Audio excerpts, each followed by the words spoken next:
Olá, tudo bem? Espero que sim. Vamos iniciar agora mais uma aula de História voltada para o segundo ano do ensino médio. Assim como estudamos a independência dos Estados Unidos no século XIX, vamos começar a estudar a independência da América Portuguesa e, posteriormente, estudaremos também a independência da América Espanhola. Vamos começar. Tudo começa com uma fuga. Em 1808, Dom João VI foge para o Brasil, junto com os nobres portugueses e oficiais de alta patente do exército português, fugindo da invasão das forças napoleônicas. Dom João VI ele descumpre o bloqueio continental. O que é o bloqueio continental? Vocês têm que se lembrar. O bloqueio continental foi aquela ordem dada por Napoleão que nenhuma nação poderia comercializar com a Inglaterra. Caso comercializasse, seria invadida pelas forças napoleônicas. Portugal dependia muito dos produtos manufaturados ingleses e não conseguiu cumprir a norma, e descumpriu e acabou comprando produtos manufaturados dos ingleses. Os franceses souberam e Napoleão determinou a invasão de Portugal. Antes que as forças napoleônicas entrem em Portugal, o Dom João VI foge para o Brasil. Aí nós temos uma gravura da invasão das forças napoleônicas a Portugal. A chegada ao Brasil. Dom João VI, quando chega ao Brasil, a simples presença da família real no território brasileiro vai transformar o território brasileiro de colônia em reino. Por quê? Porque agora existe um rei aqui em nosso país. Então, imediatamente, do dia para a noite, sem necessidade de guerras, de acordos diplomáticos, de interferência de população ou de líderes políticos brasileiros, por um evento do destino, o Brasil deixa de ser colônia e se transforma em reino com a simples presença da família real em solo brasileiro. O Brasil, quando passou a ser reino, ele automaticamente vai romper com aquele pacto colonial que tinha com Portugal e vai desobrigar o Brasil de pagar tributos a Portugal, de manter sistema de monopólios comerciais com Portugal. Além disso, com a presença de Dom João VI no Brasil, se forma um corpo burocrático e jurídico que vai acabar com a dependência jurídica e burocrática que o Brasil tinha em relação ao Portugal. Por exemplo, qualquer contenda jurídica que tu tivesse no Brasil, tu teria que viajar até Portugal para resolver num tribunal português. Agora não. Agora o Brasil tinha o seu próprio corpo burocrático e tinha os seus juízes. Maravilhoso. E também o Dom João VI iniciou um processo de urbanização dos grandes centros brasileiros e iniciou também o processo de profissionalização do Exército. São criadas estradas para o escoamento da produção, é criado um banco, o Banco do Brasil, é criado até mesmo um jardim botânico. Dom João VI cria as primeiras escolas e universidades. As primeiras escolas que eu falo são escolas não de ensino fundamental, ensino básico ligado aos jesuítas, escolas independentes, escolas particulares. As primeiras escolas particulares e as primeiras universidades são criadas por Dom João VI. Né? Tudo isso atrai para o Brasil comerciantes e investidores europeus. Então, a nação brasileira vive um momento de graça e de muito agradecimento a Dom João VI. Para comerciantes brasileiros e portugueses que habitavam aqui no Brasil, deixar de ser colônia e não depender mais financeiramente e politicamente e juridicamente de Portugal é o melhor dos mundos que essa elite formada de comerciantes portugueses e brasileiros poderia imaginar. Então nós vamos ver que reina no Brasil um curto período de satisfação e contentamento. Só que os portugueses, lá em Portugal, com o apoio das forças inglesas, conseguem finalmente expulsar as forças napoleônicas do seu território. E quando finalmente os franceses vão embora, chega a conta dos ingleses. Os ingleses cobram dos portugueses os custos pela ajuda da Inglaterra na luta contra a França. Portugal não tem como pagar essa dívida é impagável. Portugal está literalmente quebrado, até porque depois de uma guerra é impossível tu ter uma economia em condições de quitar uma dívida de tão grande monta como foi a dívida que os ingleses apresentaram aos portugueses. Então, o Conselho Português, o Parlamento Português, ele chega a uma conclusão. A única forma de pagar essa dívida com a Inglaterra é com as riquezas do Brasil. Mas o Brasil agora não é mais colônia portuguesa. O Brasil agora é um reino. Logo, para que Portugal consiga utilizar as riquezas do Brasil para pagar a dívida com a Inglaterra, ela tem que fazer com que o Brasil deixe de ser reino e volte a ser colônia portuguesa. Ou seja, tem que recolonizar o Brasil. Então, o parlamento português chega a essa conclusão. O único jeito de pagar o débito com a Inglaterra é recolonizando o Brasil, fazendo o Brasil voltar a ser colônia de Portugal. Mas para recolonizar o Brasil, para recolonizar o Brasil, eles têm que fazer com que o fato que fez o Brasil se tornar reino se desfaça. Ou seja, eles têm que retirar a família real do Brasil. No momento que a família real sair do Brasil, o mesmo automaticamente vai voltar a ser colônia portuguesa. Então, Dom João VI recebe um comunicado de Portugal que ele deve regressar imediatamente para Portugal, junto com sua família, e desta forma, Dom João VI sabe que, voltando para Portugal, ele vai ser um mero marionete, um mandado nas mãos dos nobres portugueses que agora comandam o parlamento e o conselho português. E que literalmente odeiam ele, né? Porque vocês não devem achar que os portugueses morrem de amor por Dom João VI, uma vez que ele os abandonou e fugiu para o Brasil no momento mais difícil, que foi o momento da invasão das forças napoleônicas. Sabendo que vai ter que obedecer, porque ele sabe que se negar, os portugueses vão mandar forças militares para buscá-lo. E o Brasil, no momento, não tem forças militares suficientes para enfrentar as forças portuguesas. Mas, ao mesmo tempo, sabendo que pode ser muito perigoso para ele o seu retorno, ele cria uma espécie de plano B. E o plano B de Dom João VI é abdicar do trono brasileiro em favor do seu filho unigênito, o seu filho mais velho, que no caso era Dom Pedro I. Né? Então, o Dom João VI, assustado com a ordem de regressar a Portugal, ele vai contornar a situação, ou pensa que vai, deixando o nosso amigo Dom Pedro como príncipe regente do Brasil, abdicando em favor do seu filho. Porque se tudo der errado em Portugal, quem sabe ele consegue fugir para o Brasil, que ainda está sob o poder de alguém de sua família. A ideia é boa. Então, Dom Pedro, ele era o príncipe regente e agora ele é o rei do Brasil, ou seja, o mandatário brasileiro. Observa que rei não é imperador.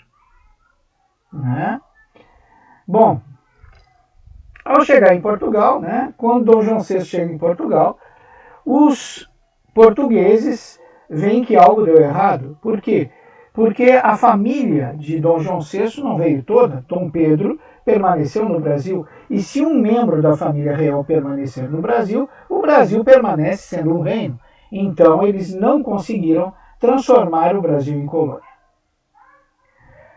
O parlamento e o conselho português se apressam a ordenar o retorno imediato de Dom Pedro a Portugal.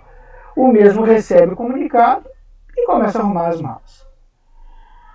Os partidos no Brasil, a elite local e a classe média, eles de jeito nenhum desejavam a recolonização. A dependência econômica e política e administrativa de Portugal era o pior dos planos, o pior dos cenários, que poderiam acontecer para o Brasil, na opinião da sua elite e de sua classe média.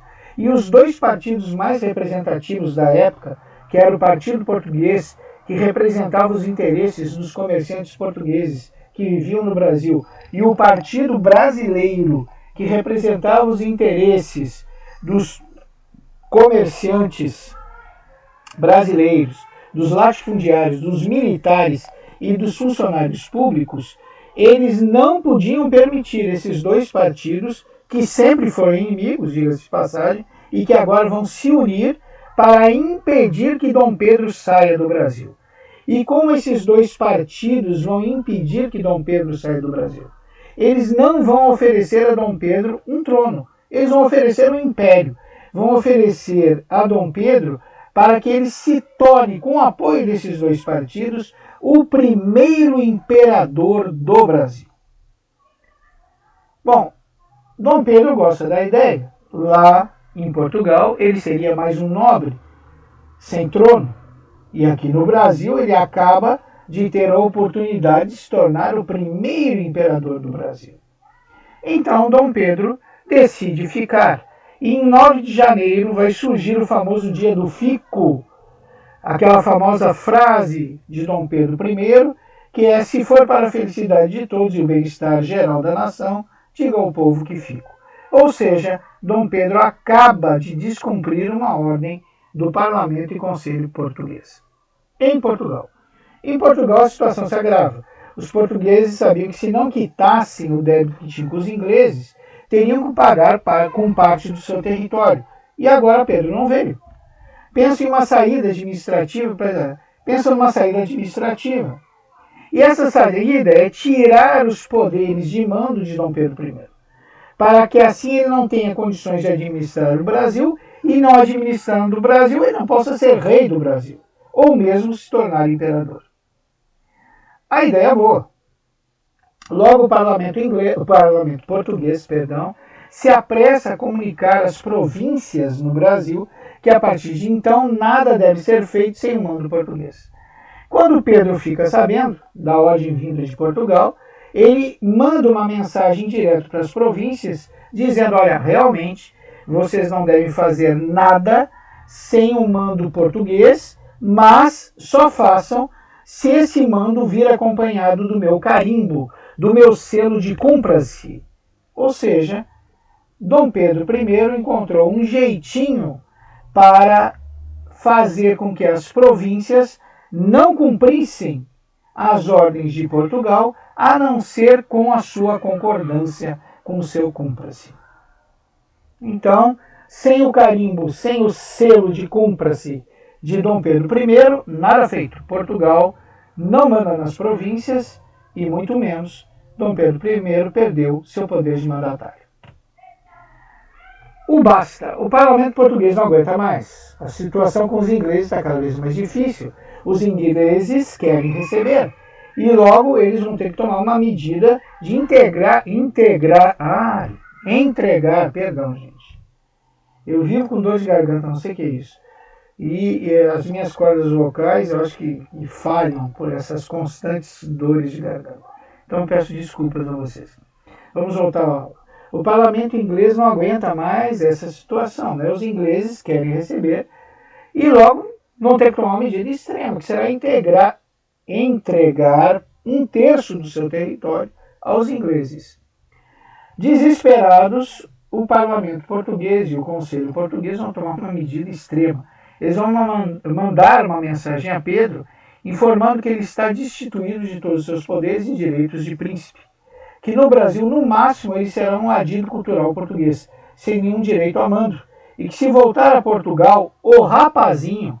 Pessoal, se um português te chamar de rapazinho, ele não está achando que tu é jovem. Ele está te chamando de inconsequente, de irresponsável. Para os portugueses, essa palavra rapazinho é a mesma coisa que inconsequente, irresponsável, infantil. Então era uma ofensa muito grande tu chamar um português de rapazinho. E Dom Pedro I vive no Brasil, mas ele é um português. Então, voltando, se quando ele voltar para o Brasil, se ele decidir sair do Brasil, porque ele não tem mais nenhum poder, é um mero adido cultural, se ele decidir voltar a Portugal, lá em Portugal, o rapazinho terá que peregrinar pelas cortes europeias para aprender a ser nobre. O texto é duro mesmo. E Dom Pedro também não é uma pessoa muito acessível. Então, a dura mensagem chega a Dom Pedro e provoca uma revolta em Dom Pedro. Nós devemos lembrar que nesse dia Dom Pedro nem estava no Rio de Janeiro. Ele tinha ido para Santos visitar a Marquesa de Santos. Pessoal, vamos abrir um parênteses aqui, o fofocalizando aqui nosso. Muitos historiadores dizem que a Marquesa de Santos era amante de Dom Pedro I. Outros historiadores dizem que a Marquesa de Santos, na realidade, ela era dona de um bordel. E que para não ficar feio para Dom Pedro I, toda hora estar indo nesse bordel, ele transformou a dona do bordel em Marquesa de Santos. Ou seja, ele deu esse título para a dona do bordel de Marquesa de Santos. Assim ele não ia no bordel, ele ia visitar uma nobre, a Marquesa de Santos. Agora, isso são especulações históricas.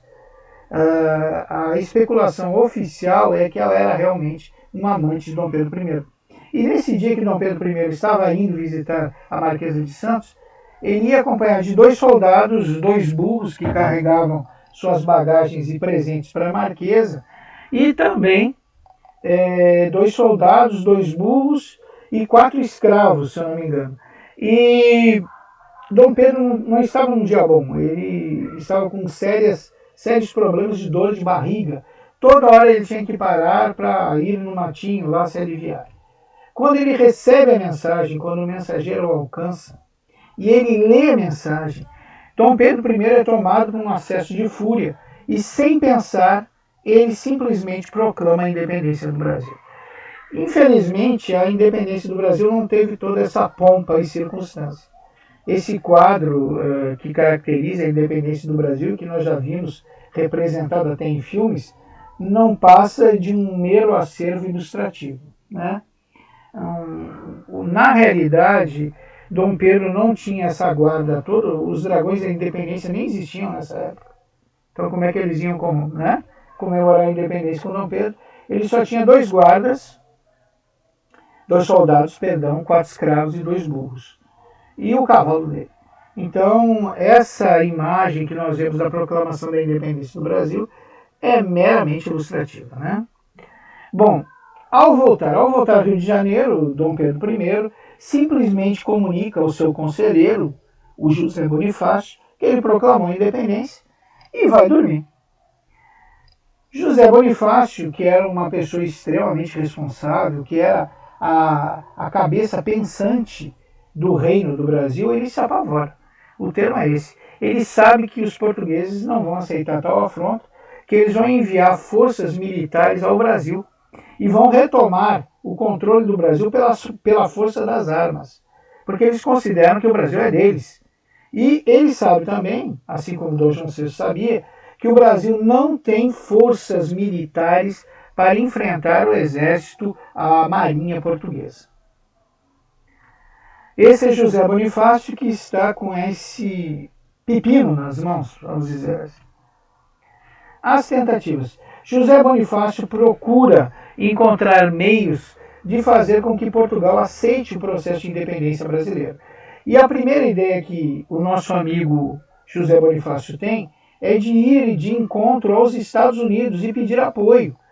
Os Estados Unidos não tinham aquela famosa frase, a América para os americanos, a doutrina Monroe? Pois é, era a chance dos Estados Unidos demonstrar que isso era mais que uma doutrina. Nós sabemos que, na realidade, a doutrina Monroe não era a América para os americanos, era a América para os americanos do Norte. Mas, diplomaticamente, para todas as Américas, para a América Central e do Sul, o que aparecia era a América para os americanos. Ou seja, que os Estados Unidos, em caso de uma invasão europeia às Américas, eles agiriam militarmente no apoio à nação invadida.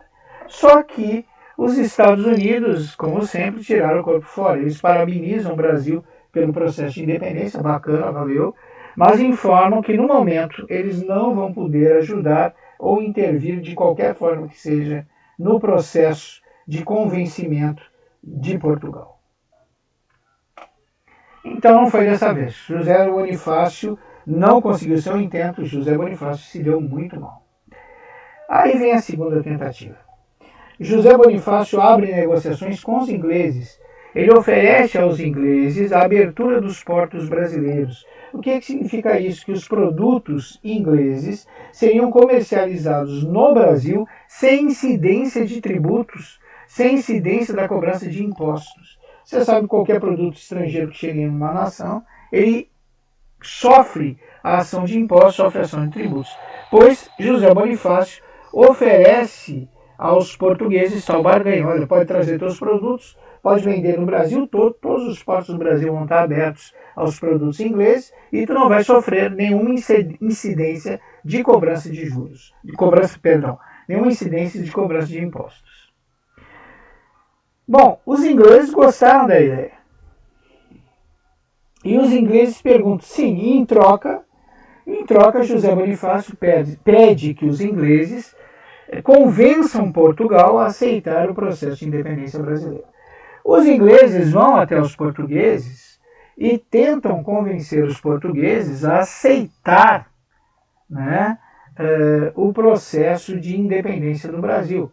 Os portugueses relutam muito a aceitar, afinal o Brasil era uma mina de ouro para Portugal, mas, mediante a pressão inglesa e mediante não ter como pagar os ingleses, eles propõem o seguinte aos ingleses: olha, aceitamos reconhecer a independência do Brasil desde que o Brasil assuma toda a nossa dívida com a Inglaterra. Os ingleses, tá certo, o Brasil vai assumir. Observe que os ingleses tomam essa decisão sem comunicar a José Bonifácio. Eles vão comunicar depois que a decisão já foi tomada.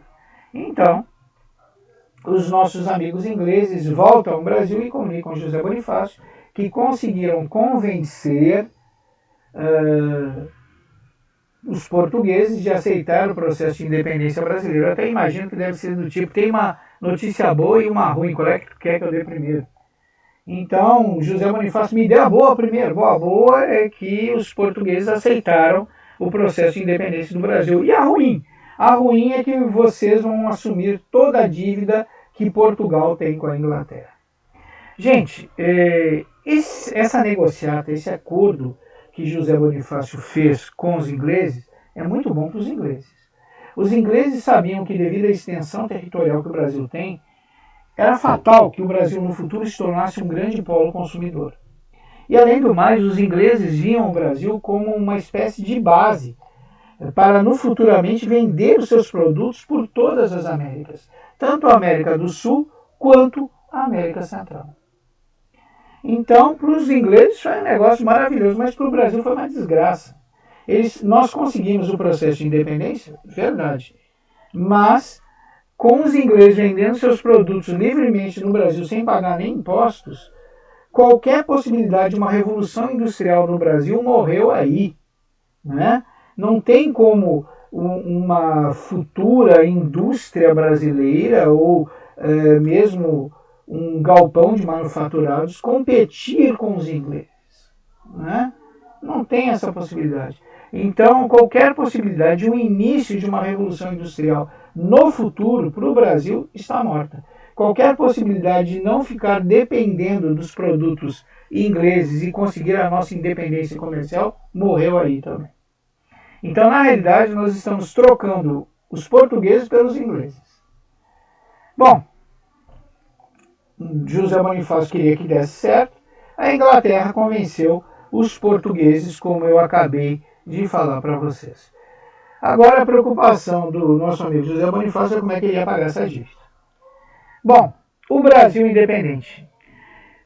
A história do Brasil é muito interessante. Geralmente os países deixam de ser colônias e se tornam reinos por um processo de guerras, de nacionalismo. O Brasil virou reino sem nada disso. Bastou nosso amigo Dom João VI meter o pezinho aqui. E agora o Brasil se tornava um país independente, sem nenhuma guerra nacionalista, sem enfrentar os seus algozes, simplesmente através de uma negociata.